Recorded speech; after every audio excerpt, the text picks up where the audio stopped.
Urheilussa päästiin kultakantaan ja tästä on hyvä jatkaa. Hyvää huomenta Miika Pelkonen ja onneksi olkoon. Kiitos. Kultaa tuli. Joo, nyt pääs käymään näin.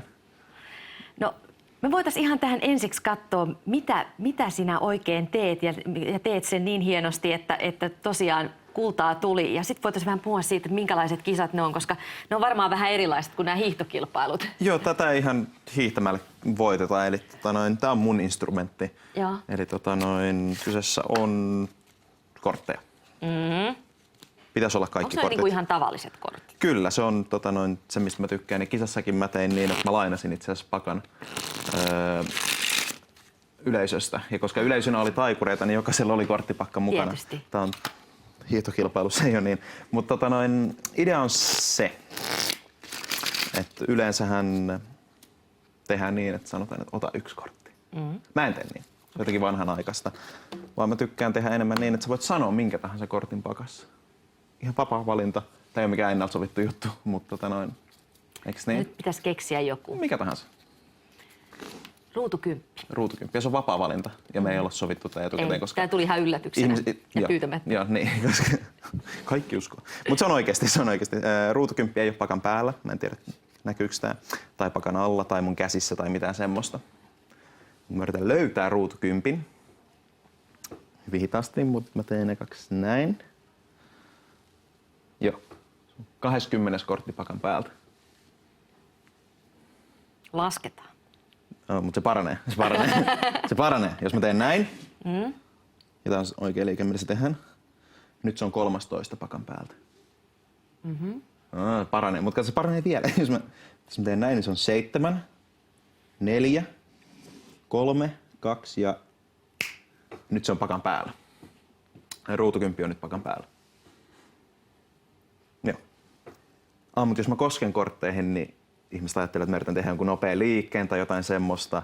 Sulla on hihassa kortteja Mulla on selvästi. hihassa tai jotain semmoista, niin voit sä itse kääntää päällimmäisen kortin ympäri.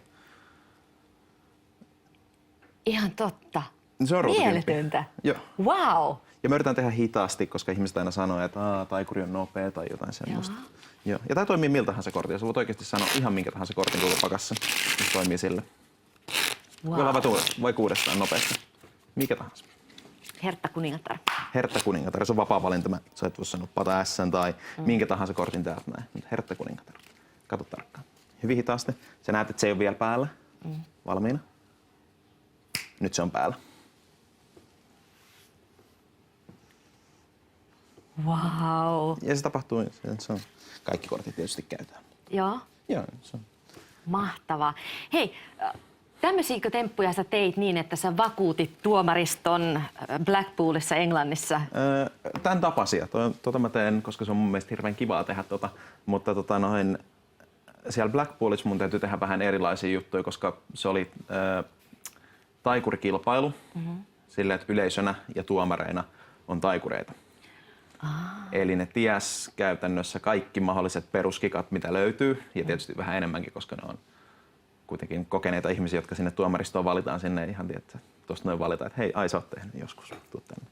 Vaan ne on semmosia, jotka on tehnyt sille 50 vuotta, eli nähnyt ehkä joku sen jutun. Ja sitten jos lähdettiin huijaamaan taikureita, ja se on siis niin kuin, mitä taikurikilpailussa tehdään, jos täytyy huijata niitä, jotka tietää, miten huijataan. Se on vähän monimutkaista, kun sitä lähtee rakentamaan sitä ohjelmaa, mutta mä lähdin sitten kokeilemaan sitä ja se meni ihan hyvin. Ja vähän erilaista hommaa tehdään, mutta periaatteessa tätä. Kauanko sä oot tehnyt tätä? Mä aloitin ehkä noin 9- tai 8-vuotiaana. Eli mä oon nyt tehnyt 12 vuotta, 3. Mä en osaa laskea hirveän hyvin. Tässä hommassa ei tarvitse sitä onneksi. Mutta siis mä aloitin noin 8-9-vuotiaana, kun pikkuveli sai lahjaksi tämmöisen taikalaatikon. Semmoisen lelujutun. Joo. Koska mä oon reilu isoveli, niin mä vein tämän taikalaatikon itselleni sitten, koska mä olin, että hei, taikatemppujen salaisuuksia, please. Eihän toihan ole niin nuori, että eihän hänelle voi semmosia suoda. Ja mä vein sitten itse ja en osannut lopettaa ajoissa. Ja Tässä sitä ollaan sitten Euroopan mestarina. No kai se olisi huonomminkin voinut päätyä. Että. Varmasti. Elääkö tuolla? Toivottavasti. Toivottavasti elää. Et siihen pyritään, että pystyisi tienata niin kuin jatkossakin. Siis mielellähän mä tekisin tätä niin kuin ilmaiseksi. Mä tykkään tästä sen verran paljon. Et jos mä voisin tehdä ilmaiseksi, niin mä tekisin. Mutta tää on... Nykymaailman tilanne on se, että jostain täytyy saada rahaa, niin nyt mä joudun valitettavasti laskuttaa asiakkaitani.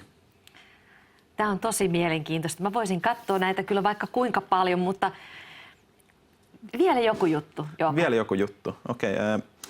Itse asiassa kun mä oon tehnyt korttitaikuutta, niin mä oon alkanut siirtyä vähän erilaisiinkin juttuihin. Tää ei ole korttijuttu. Tää on itse asiassa ihan vaan näin. Mä en tiedä toimiks tää, mutta ei mitään hätää. Apua. Tää tulee suorana. Ei mitään hätää. Mutta kokeillaan näin. Jos sä voit ajatella ensimmäistä henkilöä, jota sä ikinä suutelit. Okei? Muistuuko nopeasti mieleen vai täytyykö hakea vähän aikaa? Mielessä. Mielessä, okei. Koska joitakin täytyy vähän silleen, että hetkinen, mitä silloin tapahtui. Mutta siitä on varmaan aika, mä oletan näin. Okei, mutta jos sä ajattelet, että henkilö pelkästään etunimi riittää ja kuvittelet, että se nimi lukee tässä ilmassa. Sä näet kaikki kirjaimet tässä näin. Älä sano mitään ääneen. Sekoita ne kirjaimet keskenään. Okei, älä sano mitään ääneen. Joo, ja katso tänne päin. Joo. Okei. Ja valitse yksi kirjain sieltä, katso tänne. Ajattelet sä koota? Joo. Ajattelet, okei, hyvä. Mutta se nimi ei ala koolla, eihän, mutta sä ajattelit koota. Okei, keskity siihen koko nimeen. Se ei ala koolla, se koo on enemmän niin kuin täällä päin. Menet eteenpäin, niin se on Pekka. Oikea arvo. Joo, se on se ensimmäinen henkilö. Tää on taikaa. Okei, joo. Kiitoksia.